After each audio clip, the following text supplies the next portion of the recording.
I'm Julia Davis, a film major who stumbled into the business world with no experience in 2006. I was able to fail enough to learn how to run a 7-figure business and have provided consulting services to over 200 individually owned companies. Through this podcast, I hope to provide some perspective on the growth and grit it takes to accomplish big goals and share some hard lessons I've had to learn along the way.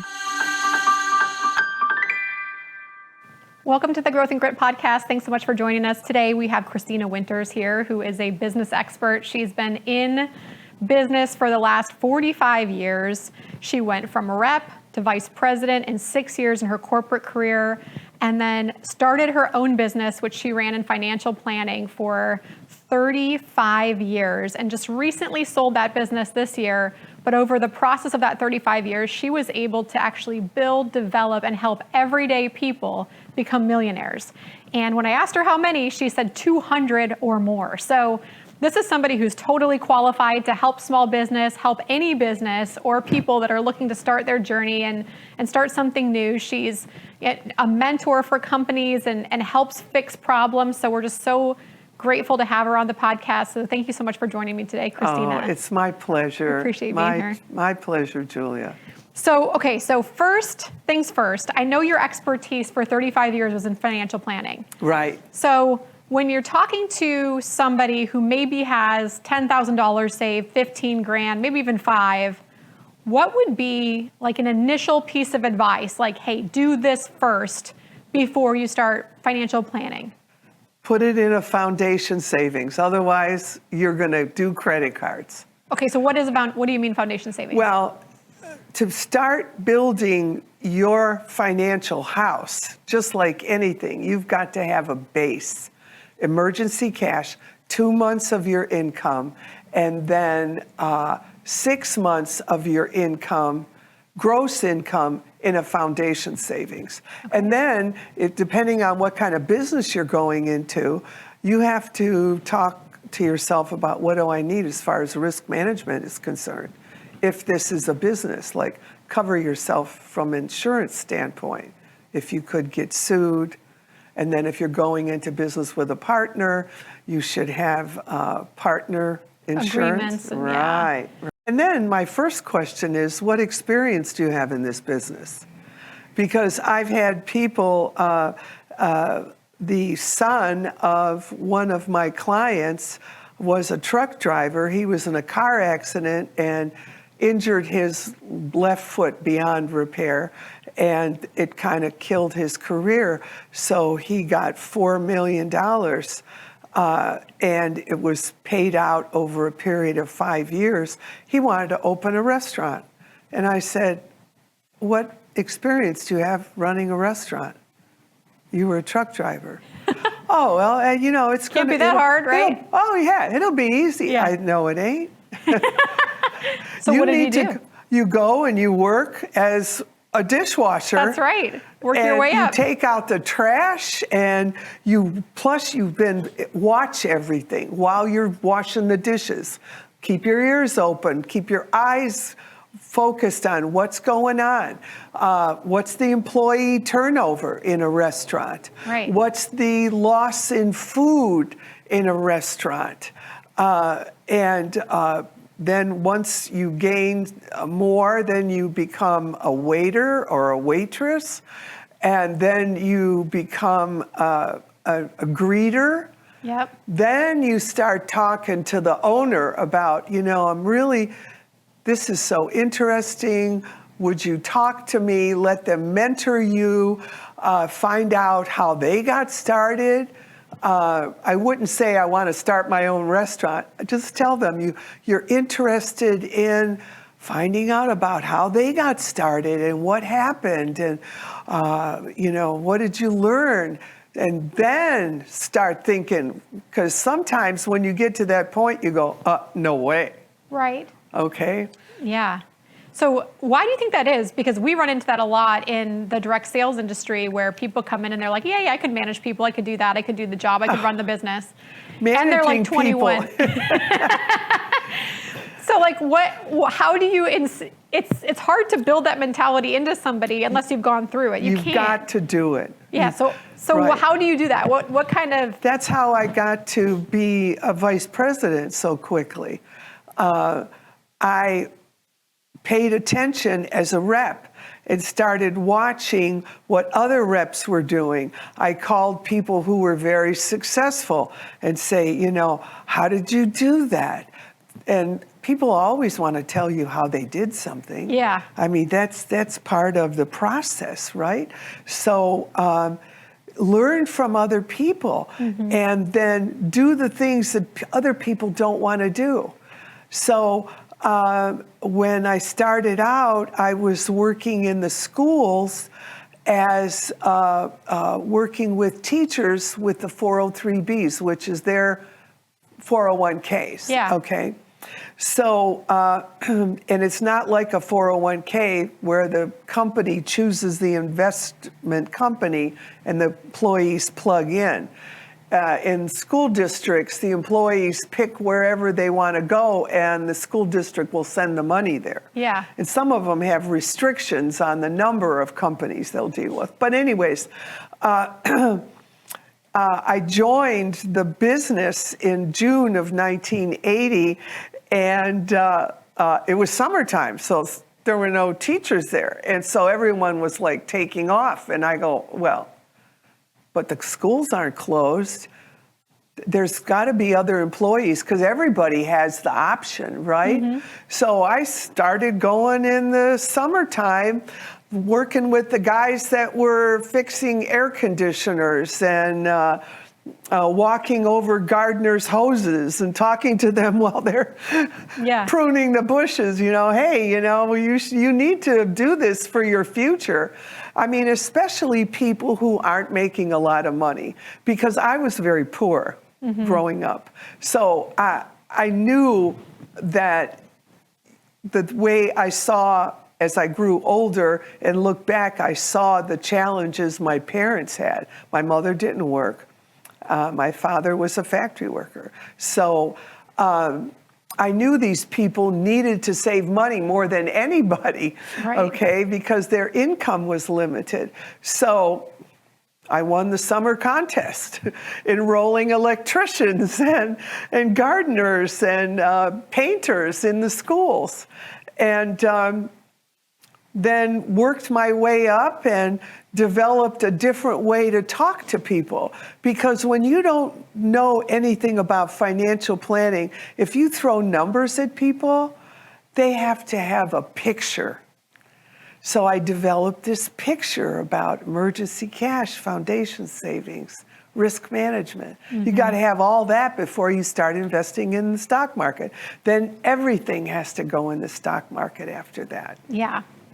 And some of the principles that I've just learned from you after spending just a few different visits with you, you've said some things that I was like, gosh, this is such a good message to young entrepreneurs or any entrepreneur in general, which is one principle is fire quick, fire often. Oh. Can you expand on that a little bit? Well, you know, people go, oh, well, that's cold.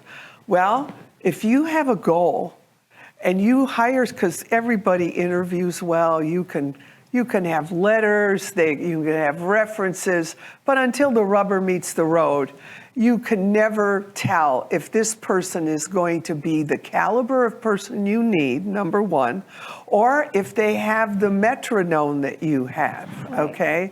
And what that means is your speed of motion. You have to have a clear, focused aerial view with a sense of urgency. If there's no urgency, then with the people that you hire, because you have a sense of urgency, right? I mean, you want to be successful. Yep. And they have to feel that way too. And of course, the purpose-driven success where you just focus on the client and not worry about anything, but there's got to be a I just had a woman that in my new business, the Revolution of Achievement, we started out, and I always have a 90-day. No holds barred. If it's not working for either of us in 90 days, then we're fine. We'll Yes. just say goodbye. Right. So it was getting to 90 days, and I was bringing out the things that weren't working. I said, your rate of motion is not focused enough. I said, you're like this, which is fine if that's the way you want to be. Mm-hmm. The challenge is, I'm working at this pace. Right. And Can't keep up. I need you to pace me. Otherwise, you're going to get behind. You're going to get distressed, upset, angry, and then you'll go out to lunch one day and not come back. and that's fine. Yeah. I've had that happen, Yep. okay, over my 45 years. Yep. So you're actually doing them a favor. I call it, when I'm speaking to them, I start out with, what are the things that are not working? And I think it would be better if you would let me help you redirect your career Yeah. with someone else. Right. Move them along. Right. To a better path. Yeah. For themselves. That's such a good piece of advice. And I know we talked about when you get a referral in the 80s, you drive to a payphone. Oh, yeah. And make a call. Right. Because that's the urgency, right? It's like someone Right. gave you a referral, you just got a sale. You got that robust feeling, I made a sale, Yeah. you know?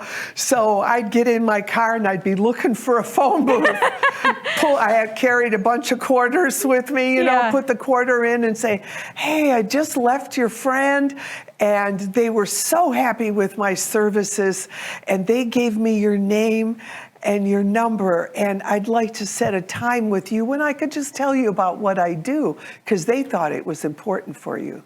Right. And I think what's so key about that is acting when you're on that, like Rush. super rush of making the sale. I think sometimes people wait and then they're not as enthusiastic and then they might not have as good of a conversation. Right. But when you're all amped up, your conversations are so much better. I know. Right? I know. So that's such a good point.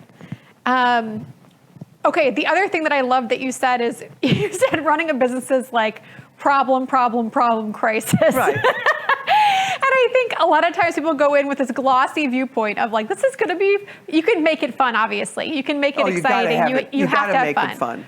But the reality is you're just a professional problem solver constantly. I don't care what you want to put on your business card. I don't have anything on my business card, okay? It just says Christina Winters. That's it. Right. But if I had anything, it would be problem solver. And my COO is a problem solver. Yep. Okay. The secretary is a problem solver. The person that answers the phone, the receptionist, is a problem solver.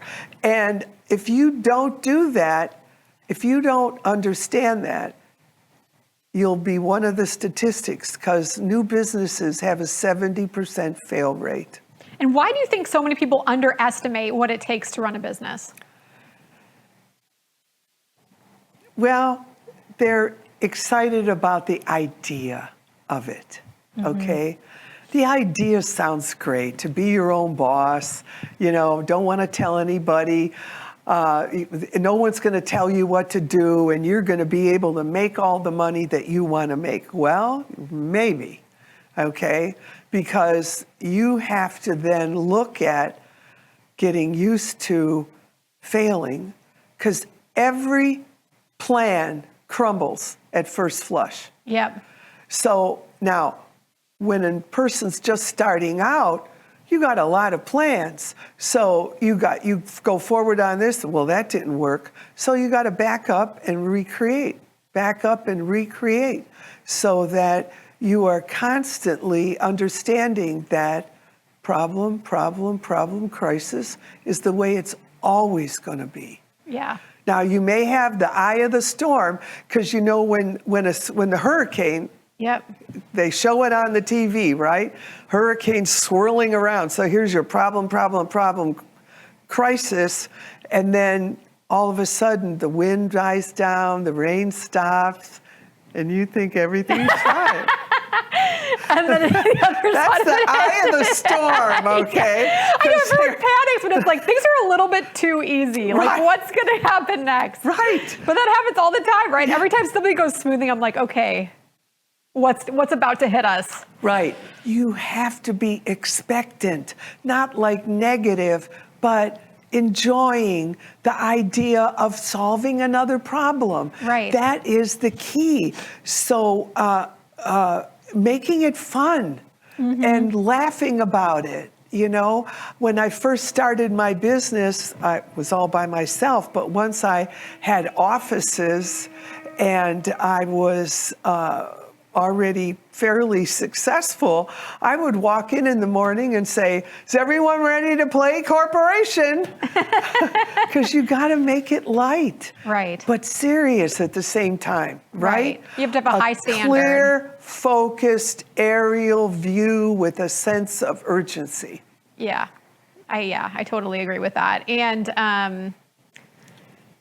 I think that's just the urgency of running. I love what you said with the metronome, because I do think that people surround themselves with people that are like this when they're When I left my moving. company, my COO gave me a little tiny metronome. Oh. She said, "So you don't have to do this anymore. When you're talking to employees, you can just set it up and go, this is how you're moving. This is how I'm moving." It's a great way to say it, because it's a really clear understanding of, like, we just work at different paces. It doesn't mean you're wrong. It just means No. that we're not a good fit. Right. Yeah. It's not bad or wrong. It's just Different. Yeah. Yeah, and that's okay. Everyone works at a different speed. You just need someone that can keep up with your speed. Right. And is excited about what we're doing. Right. Because that's the fun of it. You can't have a bunch of draggies in there just No, moping around. No, I mean, it's like you got to So redirect true. their career, Yeah. especially when you start hiring salespeople. Absolutely. Yeah. And I love your philosophy of, things working in your favor and you're in the right place at the right time kind of mentality. Yeah. Well, in my offices, in my financial planning offices, and now in my new offices, there are signs everywhere with positive statements. And one of them that I put in the employee's bathroom, in my bathroom, and in my house at my coffee machine, and in the kitchen in my new offices by the coffee machine, is everything always works in your favor. And you're always in the right place at the right time, talking to the right people about the right things.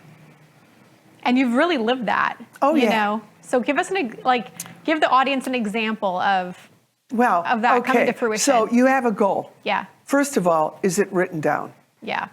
in a positive way? Right. Not, I hope to. Like, I will. Yeah, but that's a whole nother conversation about how to craft something like that. But anyways, you have to have that written down. It's got to be in front of you. So you've got a clear goal. Right. Okay. If you have a clear goal, the universe is going to start bringing things towards you. People, events, occurrences. Even if it's something that is not something you would categorize as a good thing. Well, it's there to teach you a lesson. Right. So whenever something like that happens immediately in your mind, well, everything works in my favor. What am I supposed to learn from this? Right. Okay? And then you look at who's coming into your life. Random people will show up in different ways. When my COO and I decided to sell my financial planning business in 2017, I was at a chamber meeting, and the small business section was over on the other side, and there was a guy there, and he came over to me and said, I heard you speaking before about your business, and I'd like to have lunch with you. I said, okay. So I came back, gave the business card to my COO, and I said, make a lunch date with this guy. And she goes, okay. What do you want to accomplish with him? I said, I don't know. So I went out to lunch with this guy, and here he was working for a major corporation, aircraft company, a major one. And he was a vice president, and he wanted to start his own business and help businesses scale to success, scale to more growth. I went, oh God, well, that's interesting. He said, yeah, and I'm listening to you about your company at that chamber meeting, and I think I could help you, and I'm not going to charge you. Long story short, we got 6 3-hour meetings with him on showing us how the things that we needed to monitor and how often we monitor things to scale quickly. Amazing. For free. Yeah. Just who you That's know. the kind of things that happen. Yeah, absolutely. That's fantastic. And I think there's so much value in your advice and what you have to offer. So if people want to find you, how would they do that? Well, first of all, my website, revolutionofachievement.com. Okay. And then they can follow me on Facebook, Instagram, and of course, LinkedIn. And we'll add those to the bio or the description on the YouTube channel so people can click on them and just find you right away. Excellent, excellent. Well, That's thank you great. so much, Christina. This is a pleasure knowing you, and I appreciate I'm so you. glad you came into my life, and thanks so much for being on the podcast. Oh, it was my pleasure, and thank you for having me. Of course.